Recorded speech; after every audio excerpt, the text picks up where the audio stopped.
You've heard some great talk so far about fat grafting. I'm going to transition over to fillers, but as I said earlier in the introduction, this is going to be a universal talk in terms of aesthetics. I'm going to first start this talk about some of the key points about fat grafting that I want you to take home. Macintosh? I do a lot more fillers and fat grafting now because I can get even more predictability with fillers, and almost all my fat grafts I do filler touch-ups on. So I'm going to talk about that in just a minute here. So some ideas about fat grafting. One is that fat is bioactive. It's not a bioinert substance. This is not a hyaluronic acid product. And I think it's a very important take-home lesson, especially in the state of Texas where obesity is rampant and weight gain after procedures is a problematic issue. So I find that patients that are on a downward slope of losing weight is actually a safer candidate than someone that says, I've lost all my weight and I'm ready to do my fat graft now, because it's very, very sticky and it stays. And that's my second point, which is fat is permanent. This is a lady that came to me from another state. I do a lot of lip corrections, and she said, I had silicone injected and I started to operate. I said, no, you've had fat. She goes, oh yeah, I had fat 10 years ago. And I can see that those are fat lobules. And I've done so many lip corrections, I know what is what. And so this is 10 years out. It's not scar tissue, it is not edema. It is actually viable fat that's been there for years, because fat is not naturally in a lip. The other point is, you've heard that, lower eyelid, initially we've had this fear of that it's going to be a problematic technique, and Mark really taught me a very, very safe way to do this and reproducible. And it's actually quite opposite the way you do a filler with a filler cannula. If you stay deep and you place small aliquots and release the marcus marginalis there, I think you can get very predictable, safe outcomes. One of the biggest things is fat does take very well in the midface, and for me, one of the two areas that you see that just look artificial, and you probably see it when you walk around this convention center as well, it's the lips and the cheeks. They don't balance, and there's something that jars with your brain and your mind, and when you see that. I actually don't put any fat in the anterior cheek at all anymore. Everything goes laterally. When I do periorbital fill and lateral fill, I find that the anterior cheek is well placed. Now, to Mark's point, I agree, it's not just sitting over the malar eminence. It's a very widespread fill, and that aesthetic will be delivered more carefully. When I do anterior cheek fills with fillers, but when I do so, I'm always cognizant that this dynamically could be a problem. So when I don't have the control with fat, I'll have them sitting up, I'll have them smile as I aliquot drop into the anterior cheek. Because fat, because it takes so well in the anterior cheek, sometimes that proportionality that stays at 3, 6, or 9 months starts to evolve, whereas aging progresses, especially if they have a lot of sun damage and they overcome their fat by ongoing volume loss, the anterior cheek starts to have a disparity with the surrounding face. So I fill a lot of outer faces, and you'll see why when I talk about the larger aesthetic here. I say cut the voodoo, which is, as you heard, quantifiably fat is very hard to measure, and I don't like to just try to fill a tear trough or segment what I do. I've tried PRP, I've tried all different types of things to help improve viability, and I find that fat still has an unpredictable quality, but as you've heard from two great speakers, when you coat the face, it just makes a magical transformation where the person looks better, and that's the end objective. We don't want to try to worry, is a line of face, is a part of the face perfect, because if you do that, you're going to have dissatisfied patients. I use fillers for that. Fat is a baseline mattress fill. It's like the mattress of a bed. It's the foundation work for the bed. It's a foundation work for the face. Accordingly, I only do one session. So I find that in my hands, what I'm concerned about with multiple fat graft sessions is two problems: underfill and overfill, because there's some resorption. So if you said the person's not quite happy with the fat, you go back again, well, you may not knock it out, because a linear deficit is not easily knocked out with a very soft, deeply filled product. When a little filler in the office can take care of it. So as you know the old saying, a difference between an education and an excuse: an education is told before and excuses afterwards. I tell every patient, if you want more flawlessness to your face, which is unachievable to begin with, but an improvement, you need to understand that a office-based product will help you. So everything I do, I say surgery is shooting for an 80% result. Small things in the office will help me finesse it. And if you try, even a worse risk than underfilling is if you go back and do multiple sessions of fat grafting, you may have an overfilled situation. So you either underfill or overfill. Rarely are you going to get it targeted right. So talk to patients about possible touch-ups, and those touch-ups for me are going to be in the office. And so that is using fillers. And so that's, for me, an important thing. And as surgeons, if we're purists, we say, well, we have to do everything surgically. I believe that that's just not the case nowadays with advanced modalities that can be done in the office. And I believe fat is just not good for surface flaws. So a lot of people use fat to try to nudge into a nook and cranny and fix this little area. My personal philosophy is you're going to have very dissatisfied patients if you try to do that. So I think fillers are the new fat. I still do fat, but it's a lot less, and for me it's the great person who's just really, really gaunt but has good donor supply. That person is a great candidate for fat. For other people that are younger, and with small touch-ups, I go to fillers because I think it's a lot easier. And the advent from the larger cannula to the microdisposable cannula for me has been the reason why I've moved toward more fillers, because I have the ability and the capacity to do very gentle artistry in the office. Clearly also there's other things such as blood supply that cannulas offer, whether it's a microdisposable in the office or a larger one. And if you look, that circular volume loss around the eyes, around the mouth, around the face is what we're going to talk about briefly in terms of introducing aesthetic. I'm so focused on this outer perimeter of the face. I think we really oversell the front and we undersell the side. The side is how we architecturally view a face from 20 feet away and get an inkling of that person's age from these confluences of concavities and convexities.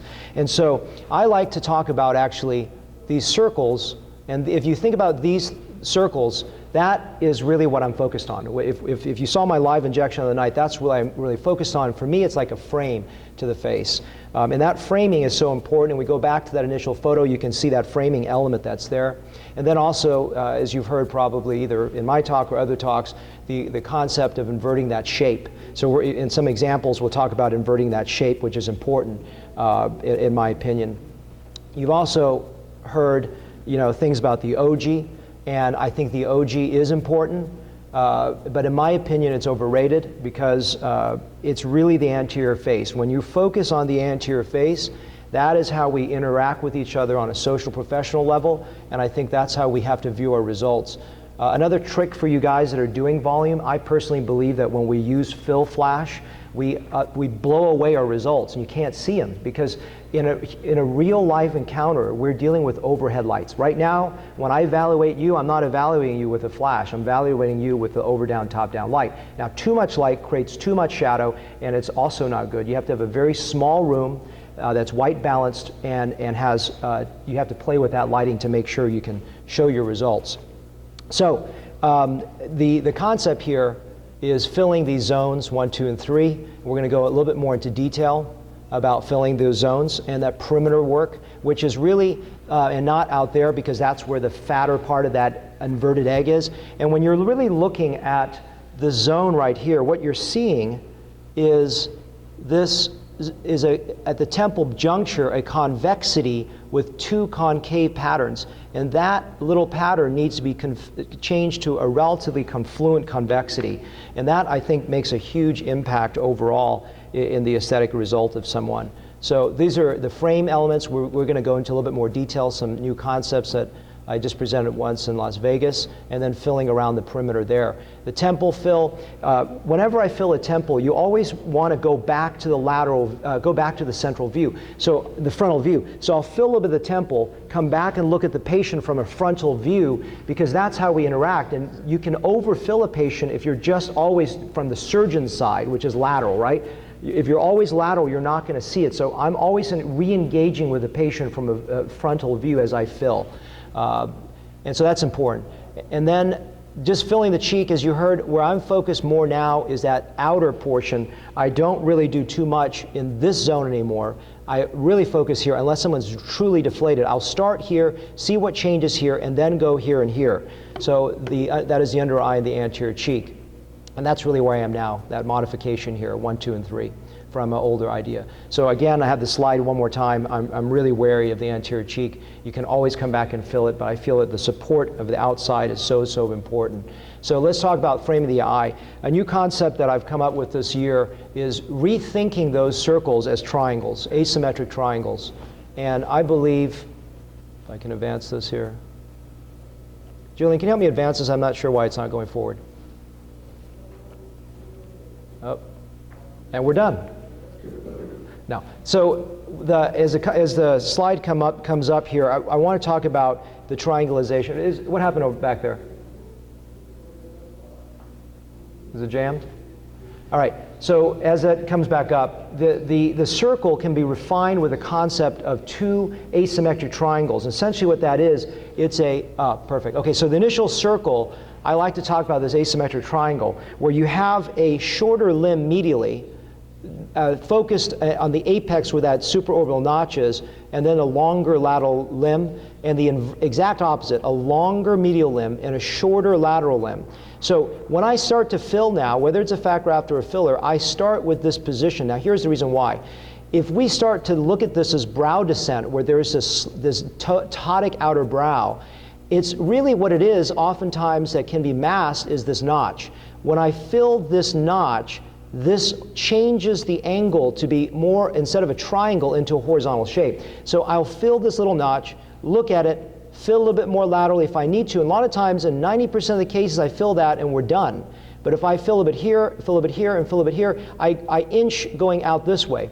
On the bottom side, besides just filling this tear trough we're so focused on, we have to look at the lateral canthus, and sometimes this little hollow here, and then you sometimes have this residual apex. So I'll come back and fill here just so that you can sort of knock out that component there where it looks like a triangle, so the eye is better framed where this has been dropped down. Now I filled the whole brow here, including the lateral recess, but I filled this, and now you don't see the verticality or the triangulation of the eye. So these are just the ideas that I showed in terms of entry points. Yes, I did. That's Botox too. Everyone gets a little Botox, magic sauce. So this is filling here, filling up, and then I come back from the same point oftentimes, but no big deal if I fill more. These are again points, and this is just that extra little fill if I need to come back and touch it up a little bit more. And these are again talking about how I enter with a cannula, not with fat, because fat goes vertical and perpendicular to the rim rather than parallel. And this idea that De Maio from Brazil came up with, I think is genius, is, and I'm really focused on filling this outer portion first. If the person has a budget for me to do more work out here to structure the face instead of just going straight to the orbital rim with fillers, I'm going to start filling this zone because I really believe it starts to lift the entire face and create support. So I'm killing two birds with one stone. I'm first structurally improving the outer face, creating a better arc of a confluent convexity, and I'm supporting the lower eyelid and supporting the anterior cheek. I don't go to the anterior cheek with a filler until I've supported the outer face. So the outer face always takes a priority, and then I come back and fill it. So this is really an amazing thing. I angle with my cannula about 45 degrees toward the periosteum. I don't go obviously under the periosteum, but I go toward the periosteum, below muscle, and start to push and lift that zone up before I continue. And that is how I basically support that outer area and start to improve that zone. And this is just framing the mouth, which the concept you heard from Mark already, which is a little bit about this anterior submental depression, but it's this whole zone. It really is everything from the labial-mental sulcus, the prejowl sulcus, this whole confluence. I used to call it an upside-down U, but I think it's actually much more universal in that whole zone that needs to be done. And this, if I have enough product, I'll go to it. If not, I'll usually skip it. If I have a choice, I'll just work on the canine area. I liken it to remodeling a house. So when I figure out what the patient's budget is in terms of fillers, I will then work to put a little bit in, see if my right brain says that's attractive enough. If it is, I move on. If it's, you know what, they need more, they're still not looking good enough, I stay there. I mentally go through priorities. And those priorities, so if I have 4 syringes to fill, I'm going to start working with the first one, seeing where I can go with that, and I mentally plan the whole thing. So I start to fill. So example would be, let's say these are all the highlights and contours I want to work on. And then so what I would do is I'm going to determine how am I going to fill these zones. and I hit priority zones, and that my eye constantly engages if I'm running out of product to do it. So these may be the zones of priorities, and if I have one syringe, I may just fill this much of each of those. If I have 2 syringes, I'm going to go to there. If I have 3, and this is the art. So same thing I would encourage you is when you look at a panfacial fill with fat, same thing with a filler. Don't just fill a fold. Don't fill a cheek. Look a little bit here, use your right brain, look at the frontal view. Is it more attractive? Go to the next shadow. Is that shadow good enough? Well, do I have enough product? And I'm constantly gauging how many, with the number of syringes that have been allocated to me, what can I design? So I work backwards from a budgetary constraint and design the face accordingly. And that's basically just conceptually how I plan it.